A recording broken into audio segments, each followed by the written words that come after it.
Hey guys, how you doing? It's Henry at Mowers and Blowers. Good morning. From previous episodes, you'll recall that I did get this Honda GX340 engine unseized, running, cleaned the gas tank, bought a carburetor for it, so it has a new carburetor, cleaned the gas tank, fuel filters, and everything. And my plan is to put this engine into my golf cart.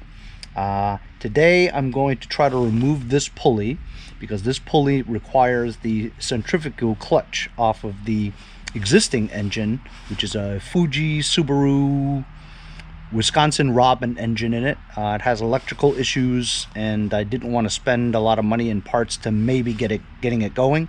It also probably has a big oil leak on the engine, so I didn't want to use that engine. This engine runs great, and I just need to fabricate or modify or try to get that centrifugal clutch off of that engine and try to get it on here. Now this is originally a power washer engine, so it doesn't have threads in the crankshaft. I might have to get a die and tap kit so that I can make threads for the bolt to put on here. But first we want to see if the diameter of the crankshaft is the same as that one. So I have to remove this pulley and that clutch off of that engine. The way this is affixed on here is it's a hex screw that's gone diagonally down into the center of this pulley, pushing the keyway with the key here. So I have previously sprayed some penetrating oil in there. As you can see, it's very rusty and probably has never been removed from this shaft since the beginning. So I'm just going to try to turn it with this. This is the right one, I believe. It's a hex. It's not budging. I knew I was going to have trouble with this. I cracked it. I mean cracked it loose. So it's moving now. But I don't want to overdo it, you know. It's amazing.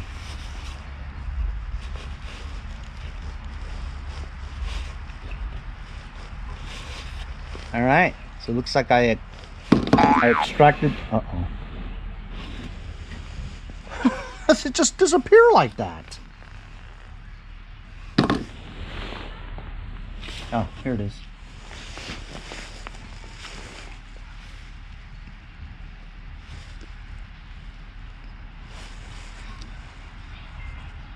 Yeah, right. I'm going to be able to just move it off, take it off with my hand. I'm going to have to try a puller. Got my puller on here. Got a nut to fill up the hole here so that the this bolt doesn't go into the shaft and ruin whatever, I don't know. So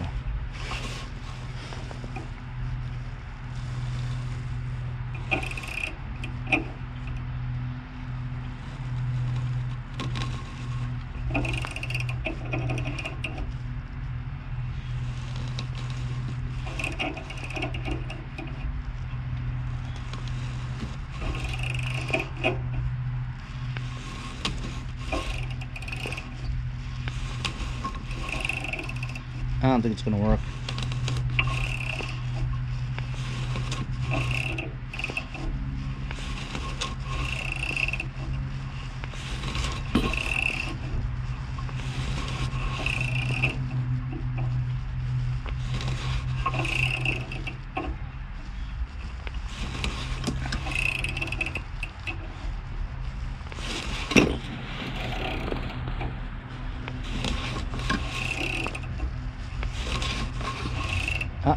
See?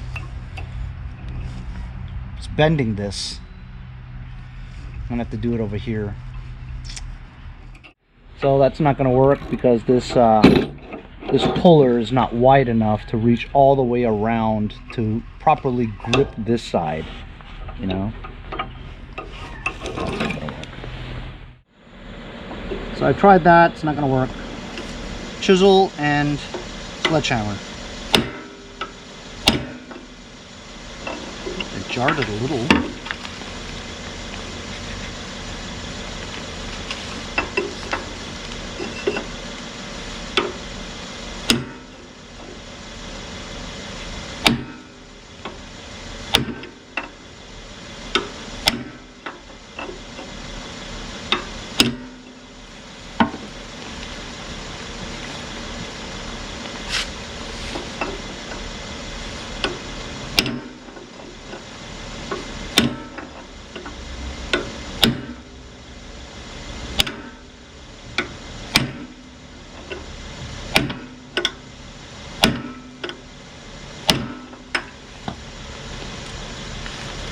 I don't think it's budging.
Okay, took some doing, but we finally got this pulley off.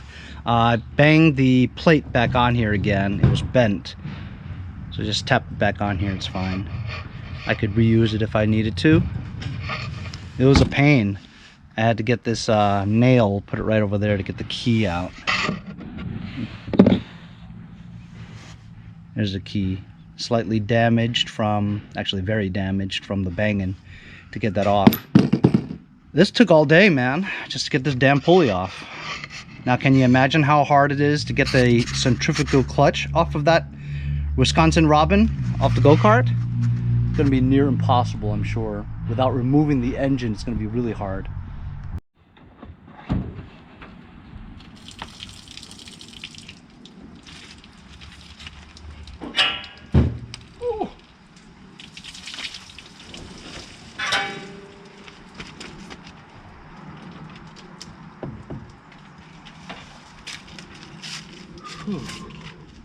All right, let me show you what. So this is the centrifugal clutch, right? This is attached to a double stack pulley, right? The belt is in the middle there. The bolt is right there. I have to try to remove this bolt and then try to get it off this shaft. So being that it's this clutch thing is taking up like probably 8 inches of that shaft, it's going to be near impossible to get this off because of the years of it being corroded and rusted and sitting there with the heat. It's just impossible, man. I just think it's impossible, you know, to get this off. And without damaging it, you know, to get that off would be crazy, you know. I'm pretty sure I'd have to remove the entire engine for me to be able to get it off, you know. So my plan is to try to have this motor, which is a starter generator, for this to work along with the new engine, right? Whereas I would just be able to turn the switch on, and then I would have a switch that moves this motor to turn the recoil starter to start the engine automatically. And then this thing here would either, you know, go down or up to grip onto this thing to turn the transmission pulley, you know. And of course, to get the engine to fit in between this and that, you know, I don't know exactly how it's on there, you know. So I would try to take off this engine and try to use the original muffler too. That way it wouldn't be so loud, because that's a big muffler, you know what I mean, to control the sound, to muffle the sound of the engine. But let me get, first things first, let me get this bolt off and just see if this will even move, you know. I doubt it very much without removing the engine. removing the engine is going to be a whole other can of worms, you know. Some good news though. So in my experience, power washer crankshafts do not have any threads, right?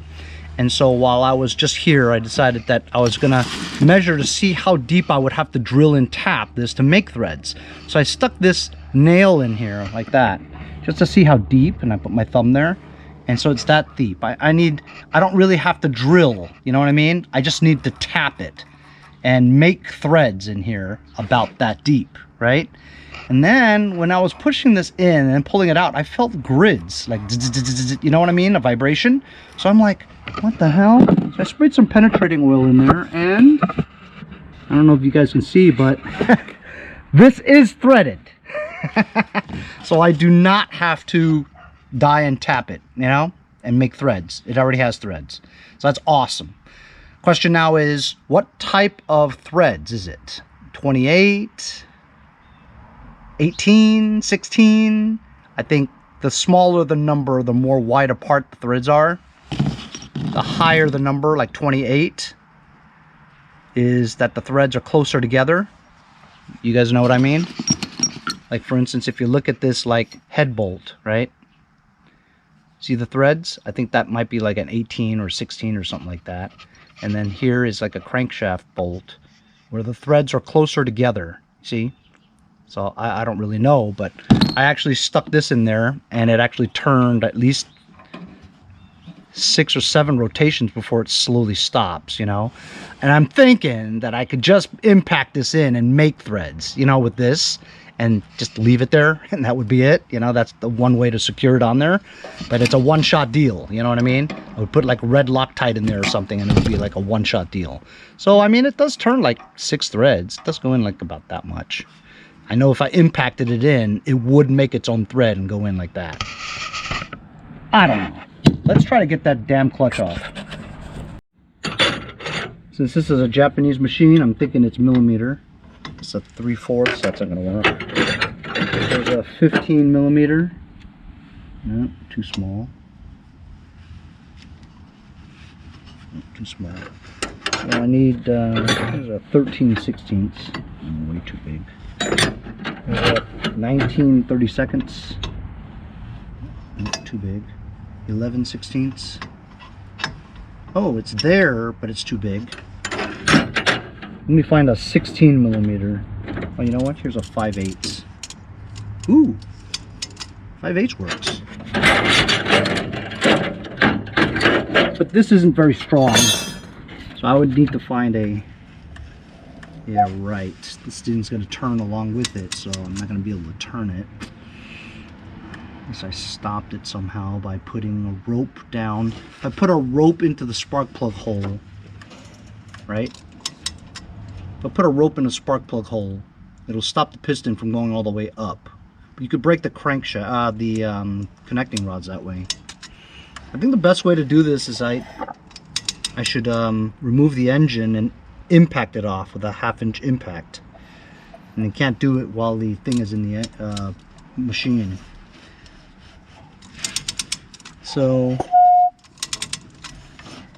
I think I might have to remove the engine, but I can't do that today. That's another episode. It's not like I didn't try. Should I try the rope in the spark plug hole method?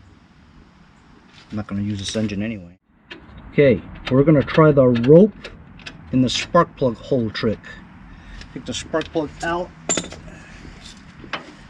Take a rope, shove it in the hole, stuff it in there, so that way when you turn the crankshaft, the piston has nowhere to go and it stops the movement, therefore me being able to grip the bolt and use a breaker bar, break a connecting rod bar, and see if that works.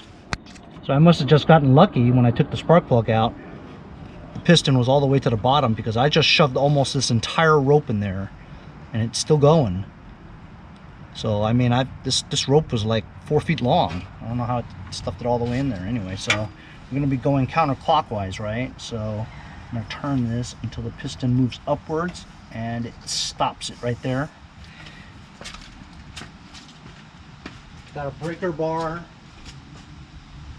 Got a breaker bar with a 5/8 socket on it.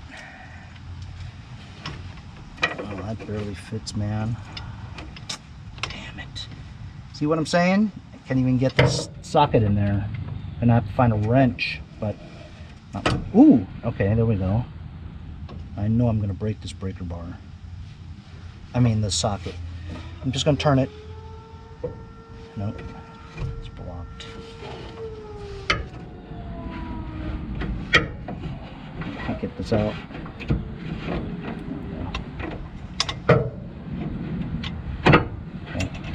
Okay, here we go. Just gonna. Ooh. That's a strange feeling. I'm not sure if I broke something or not.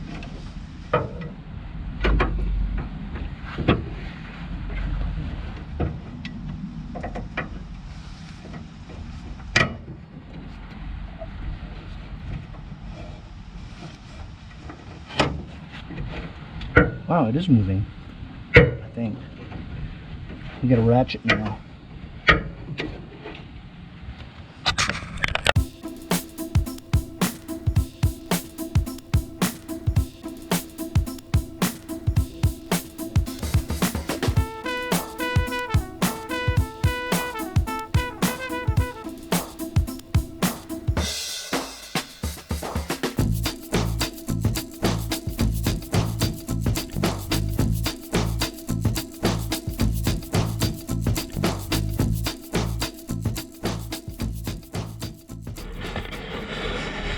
Yeah, so I was looking at it and there's absolutely no way that that thing's budging. I tried a little bit of crowbar on there, but without damaging the fins, the pulleys and all that stuff. I mean, completely just trashing the thing. I mean, it's on here, you know. I think I'm gonna do some research because I think there's some kind of a bolt where it's reverse threaded or something like that, and then the more you turn it in, it'll just push it out or something. I'm not sure. But I'm pretty sure that if I was gonna take this pulley off, this clutch, I'd have to take the engine off. There's no way around it, because look, I can't even get that. While I did get this bolt loose, right, it's blocked by the frame, so I can't even get the bolt out, you know. But, and hitting here with a chisel is gonna damage this, because this is just a housing of the clutch. See, it's hollow here inside. So, and this is just very thin sheet metal, so I can't be pounding this, otherwise it'll damage it. If I was going to pound it, it would have to be here on this belt pulley for the starter generator. This is the thing that's really strong, so the only thing I can do is pound this, but it's like no room to pound it, you know what I mean? And I don't have a puller that big. It's just a pickle, man. So I'm gonna have to remove the engine if I want to have any, you know, thoughts about removing that clutch. And this thing is expensive. It's like $200–300, which is ridiculous, you know. But like I said, baby steps. I certainly wasn't expecting to do an engine swap on a gas go-kart and it taking one episode. I knew this was gonna be a long project. I just hope that this doesn't take me through the winter. You know what I mean? Thanks a lot for your patience, fellas. I've been a little inundated with a lot of stuff to do, you know, so when, you know, picks come along, I gotta go do the pick, right? So while I was planning on working on this more, you know, things turn up. I sell a tractor, I sell a lawnmower, whatever, I go find some more things happen. So I'm glad I got to work on this stuff a little bit today. We did get one pulley off of one engine, find out that there is threads on the crankshaft, which is great, so we don't have to die and tap that, which I was really dreading. So this engine's ready to go on whether a go-kart or a golf cart, you know. I just got to get that engine out of there, try to get the centrifugal clutch out of there, or figure out another way to maybe use this with that belt. But that clutch controls the speed. If I got rid of that clutch, right, not use it at all, and just simply put that belt onto the transmission to this, once you pull start this thing and it's running, it'll take off on you, you know? Yeah, because it'll always be spinning. The centrifugal clutch, the way that thing works is at idle, low RPMs, it won't turn. It's only until you spin it faster, give it more gas, and that the revolutions of the crankshaft is going super fast. It uses gravity and these brake pad things with springs from G-forces going outward. It grips onto the outer thingamajig that turns the clutch. And so even if you start the engine, it's not going to go anywhere until you step on the gas, spins faster, grips onto the thing, turns the belt, which turns the transmission, and then you get to go. So that's ideal, you know? I mean, I could put a go-kart centrifugal clutch on there, but then it would have to be chain driven. Unless they make one with a belt pulley on it, you know what I mean? Like if this thing with those teeth had a centrifugal clutch on it, that would work. But I haven't seen those things. I've looked. Anyway, that's a little piece of it again, guys. My golf cart project. Removing the pulley, finding out there's threads. And I knew I was going to be able to get that pulley off today, the clutch. So I'm going to have to remove the engine. Next episode, if I'm working on the golf cart, is removing that engine. That's a big project. Thanks a lot for joining me on today's episode. We'll see you guys next time on Mowers and Blowers.